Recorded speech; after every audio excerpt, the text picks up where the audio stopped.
Well, I suppose it's time we do another Crash Documentaries. I wonder how well the other ones performed.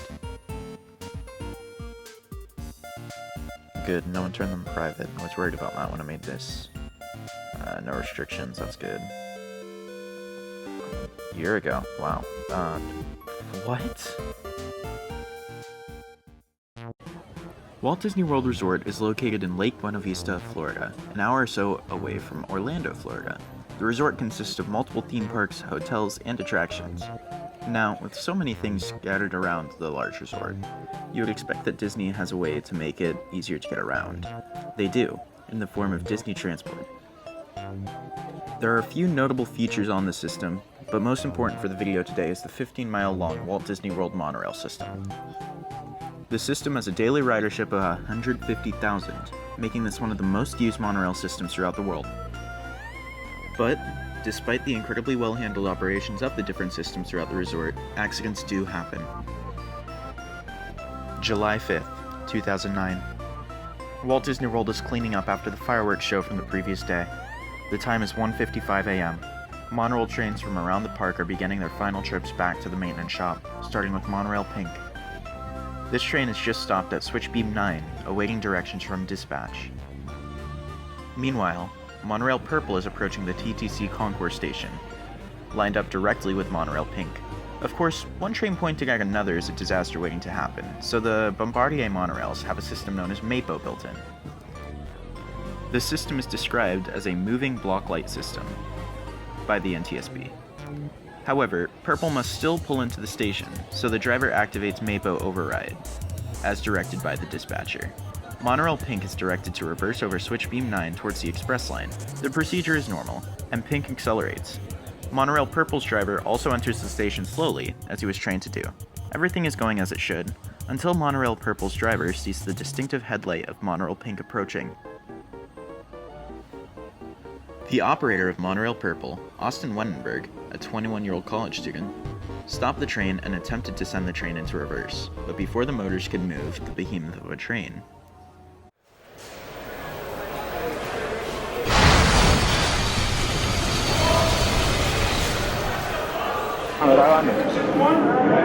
How many of them? The driver? Yes, right there. Are you set up for them? Yeah, they're on their way. Hey, what happened? The driver tiene que estar de atrás.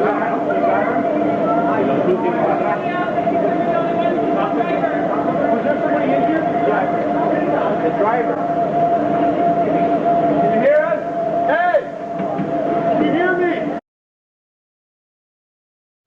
the trains collide on the track just outside the TTC station. Monorail Purple's leading cab is completely crushed, nearly instantly killing Austin, and giving minor injuries to the 6 passengers on board the train. The operator of Monorail Pink was also injured and sent to the nearest hospital for treatment. But, as is always the question, how did this happen? Well, let's look at the big factor first. The switch did not, switch and stayed in place, causing Monorail Pink to back onto the Concourse Station track.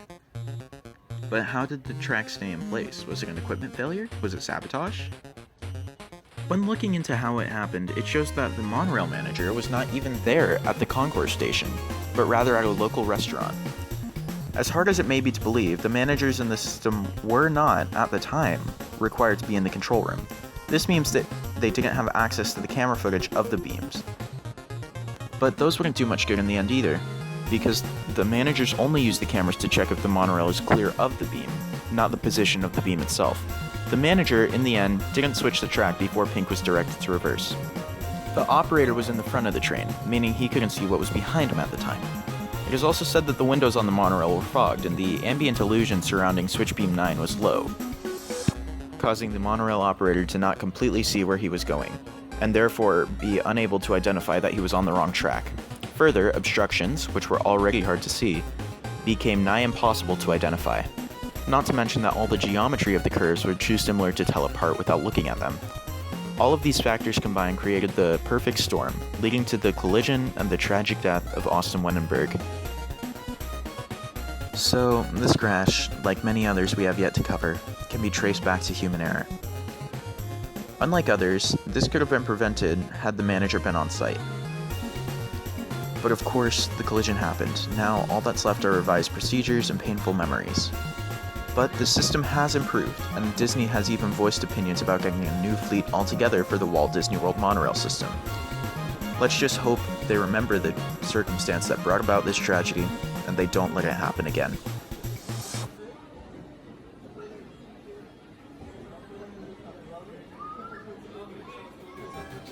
Alright guys, I just wanted to say thank you so much for the support. It's really nice to know that there are people backing us, despite our long absence, despite all the stuff that's been going on. It's great to know that y'all are still here by us.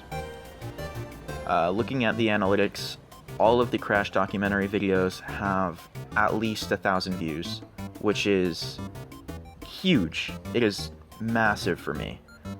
And all of them also, because, you know, I gotta mention this, all of them have a like to dislike ratio of 90% or higher. The lowest being 90.6% likes, which is, it is incredible. As a content creator, you don't expect to see your videos doing as good as these ones have been, and I really appreciate that y'all are still sticking by our sides. So, thank you all so much for watching, and I'll see you all in the next video. Bye-bye.